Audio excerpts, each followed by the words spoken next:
Hello, আসসালামু আলাইকুম। Distance learning বিডির পক্ষ থেকে আপনাদের সবাইকে স্বাগতম। 43তম বিসিএস পরীক্ষার রিটেনের রেজাল্ট দিয়েছে, সবাই আশা করি ভালো করছেন। তো যেহেতু সামনে রিটেন, জুলাই রিটেন হবে, তো টপিকগুলো ভালো করে পড়তে হবে। আমার প্রিভিয়াস এক্সপিরিয়েন্স থেকে যেটা মনে হয়, অনেক কিছু পড়ে আসলে এক্সাম হলে সময় পাওয়া যায় না সব কিছু রিভিশন দেওয়ার, যেহেতু একদিন সময় থাকে বা মাঝে মাঝে ব্যাক টু ব্যাক এক্সাম হয়, তাই আপনাকে অবশ্যই প্রিপারেশনগুলো খুব সুন্দরভাবে গুছায় নোট করে রাখতে হবে। তো আমরা এখন থেকেই রিটেনের প্রিপারেশন আমার চ্যানেলে পাবেন। বিভিন্ন গুরুত্বপূর্ণ টপিক যেগুলো আপনাদের বুঝতে সমস্যা হয় সেগুলো আমি আলোচনা করব আমার ভিডিওতে। আজকে আমরা আলোচনা করব হচ্ছে মনরো ডক্ট্রিন, মনরো নীতি যেটাকে বলে। এটা হচ্ছে বাংলাদেশ আন্তর্জাতিক বিষয়াবলী, বিশেষ আন্তর্জাতিক বিষয়াবলীর একটা টপিক। মনরো নীতি, ট্রুম্যান ডক্ট্রিন বা ট্রুম্যান নীতি, এটা খুব ইম্পর্টেন্ট। মনরো নীতিটা হচ্ছে আমেরিকার একটা নীতি, পররাষ্ট্র নীতি। এই নীতিটা James Monroe, American president James Monroe 1823 সালের 2রা ডিসেম্বর এই নীতি প্রণয়ন করে। তো এই নীতিতে আমেরিকার পররাষ্ট্র নীতিটা আসলে ঘোষণা করা হয় যে আমেরিকা বহির্বিশ্বের সাথে কী ধরনের সম্পর্ক থাকবে, সামরিক সম্পর্ক, কূটনৈতিক সম্পর্ক বা অর্থনৈতিক সম্পর্ক। যদিও এই নীতিটা বর্তমান শক্তিধর আমেরিকা যেমন সামরিক, অর্থনৈতিক এবং কূটনৈতিক দিক থেকে যত শক্তিশালী, এত শক্তিশালী ছিল না। দ্যাটস ওয়াই 1823 সালে বুঝতে পারতেছেন, 1776 সালে আমেরিকা স্বাধীনতা ঘোষণা করলে, তো 1823 সাল বেশি সময় না। তো এই সময়ের মধ্যে আমেরিকা ওইভাবে আক্রমণাত্মক নীতি প্রণয়ন করতে পারবে না। আসলে তার নিজ ঘরকে ঠিক রাখতে হবে। তো নিজ ঘর, নিজ রাজনৈতিক অঙ্গন, নিজের অর্থনৈতিক এগুলো ঠিক রাখা বা নিজ অঞ্চলের অর্থনীতি ঠিক রাখতে হবে। সেজন্য সে ইউরোপের দিকে এত তাকাতে পারবে না, কারণ ইউরোপে তখন প্রায় যুদ্ধ লেগে থাকতো এবং যুদ্ধের সাথে অংশগ্রহণ করা আমেরিকার পক্ষে সম্ভব হতো না, কারণ এতে করে অনেক শক্তি খরচ হয়।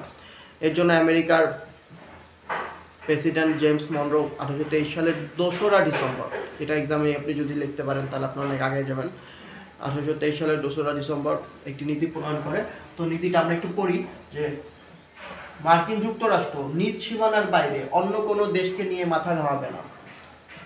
মার্কিন যুক্তরাষ্ট্র নিজের টেরিটরি বা সীমানার বাইরে অন্য কোনো দেশকে নিয়ে মাথা ঘামাবে না। সে তার নিজের সার্বভৌমত্বকেই বেশি গুরুত্ব দিচ্ছে, অন্য দেশে কী হচ্ছে সেটা নিয়ে তার মাথা ঘামানো নেই। আচ্ছা, অন্য কোনো দেশের অভ্যন্তরীণ বিষয়ে মাথা ঘামাবে না। অন্য কোনো দেশের অভ্যন্তরীণ বিষয়ে মার্কিন যুক্তরাষ্ট্র তার মাথা ঘামাইতে চাচ্ছে না। অন্য কোনো দেশে কেউ যদি সামরিক সহযোগিতা চায়, সেক্ষেত্রেও মার্কিন যুক্তরাষ্ট্র হেল্প করতে পারবে না। এটাই তার নীতি ছিল। ইউরোপের রাজনীতিতে অংশগ্রহণ করবে না। তখন ইউরোপ খুব বেশি যুদ্ধ বিগ্রহ লেগে থাকতো, আর এই যুদ্ধ বিগ্রহ লাগার কারণে আমেরিকার কাছে হয়তো সাহায্য চাইত, কিন্তু আমেরিকা বললো যে ইউরোপের রাজনীতিতে আমেরিকা অংশগ্রহণ করবে না। তাহলে চুক্তি ঝামেলা আমেরিকার থাকতেছে না। যদি রাজনীতিতে অংশগ্রহণ না করে তাহলে ইউরোপের যুদ্ধ অংশ নিবে না। রাজনীতিতে অংশগ্রহণ না করলে যুদ্ধ অংশ নিতে হচ্ছে না, একদম ক্লিয়ার কনসেপ্ট।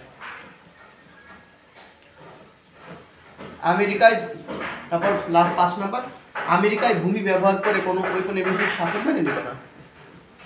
আমেরিকার জমি ব্যবহার করে যদি ব্রিটেন বা ফ্রান্স কোনো ঔপনিবেশিক শাসন জারি করার চেষ্টা করে, বা পাশের কোনো দেশে, যেমন আমরা উপনিবেশ ছিলাম ভারতে, ব্রিটিশদের, ভারতে উপমহাদেশ ভারত ব্রিটিশদের আন্ডারে ছিল, তো এই ধরনের কোনো ঔপনিবেশিক শাসন আমেরিকার মাটি ব্যবহার করা যাবে না, এটা সে ঘোষণা দিল।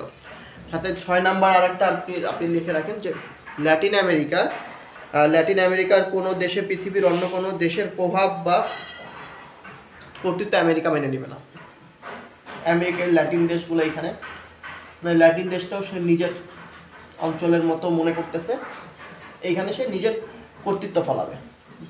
এখন কোনো দেশ যদি এখান থেকে 7 নাম্বার যেটা, যে কোনো দেশ যদি ল্যাটিন আমেরিকা ভুল পথে যায়, তাহলে আমেরিকা সামরিক শক্তি অ্যাপ্লাই করতে পারে, ইমপ্লিমেন্ট করতে পারে। তো সামরিক শক্তি বা বল প্রয়োগের মাধ্যমে তাকে আমেরিকার আদর্শ বা আমেরিকার যে পথে চলতেছে সেই পথে নিয়ে আসবে, সেটা বলা হলো।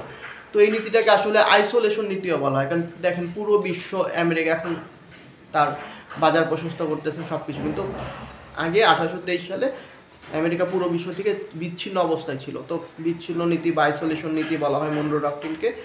যদি এই নীতি বেশি দিন টিকে নাই, কারণ হচ্ছে সমাজতান্ত্রিক দেশ খুব দ্রুত এগিয়ে চলতেছিল সোভিয়েত ইউনিয়নের নেতৃত্বে, এবং আমেরিকাকে বাধ্য করতে হয়েছে তার পররাষ্ট্রনীতি পরিবর্তন করে পরে ট্রুম্যান ডক্ট্রিন নামে একটা নীতি আনতে, যেটা হচ্ছে আমেরিকাকে সারা পৃথিবীর সাথে কানেক্টেড করে এবং বিশ্বে শক্তিধর রাষ্ট্র হিসেবে বা সুপার পাওয়ার হিসেবে নিজেকে বদলানোর জন্য কাজ করছিল।